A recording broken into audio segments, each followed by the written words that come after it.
Bonjour à toutes et à tous et bienvenue pour ce nouveau numéro du Point des marchés, votre rendez-vous avec l'analyse des marchés. Aujourd'hui, je suis en compagnie de Caroline, expert chez Agritel.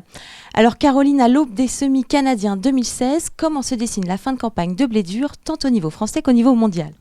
Alors ce qu'on peut rapidement déceler, c'est que la demande, notamment nord-africaine, est quasiment couverte. Reste quelques achats de la part de l'Algérie, mais le pays va d'ores et déjà profiter des premiers volumes mexicains qui seront mis à disposition sur le marché à partir du mois d'avril-mai.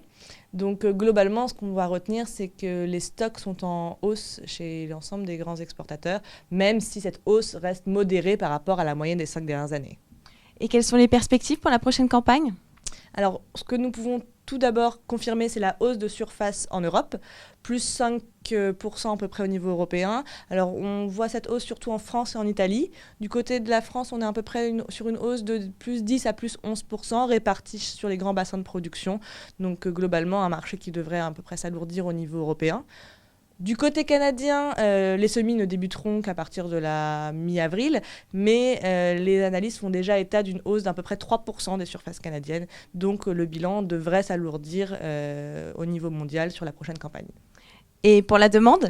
Alors du côté de la demande, c'est encore un peu difficile à déceler, mais nous surveillons très attentivement le marché nord-africain, étant donné qu'ils ont subi des conditions de sécheresse assez importantes sur les derniers mois, et donc que leur production sera pénalisée. Dans ce contexte, on pourrait peut-être les voir un peu plus actifs et dynamiques sur les achats sur la prochaine campagne. Et quel est le conseil d'Agritel ? Alors, nous conseillons aux producteurs d'avoir soldé la récolte 2015. En ce qui concerne la récolte 2016, nous pouvons encore patienter quelques semaines. Et évidemment, s'il y a un problème climatique lors de la récolte au Mexique ou des semis au Canada qui sont à peu près aux alentours du mois d'avril et du mois de mai, débuter les ventes. Car s'il n'y a pas de complications climatiques, le marché pourrait poursuivre la tendance baissière. Merci Caroline, ce numéro est maintenant terminé. Merci à tous de nous avoir suivis. Rendez-vous dans 2 semaines pour votre prochaine édition du Point des marchés. Retrouvez les analyses d'Agritel sur le service expert Grande Culture de Planchamp.com.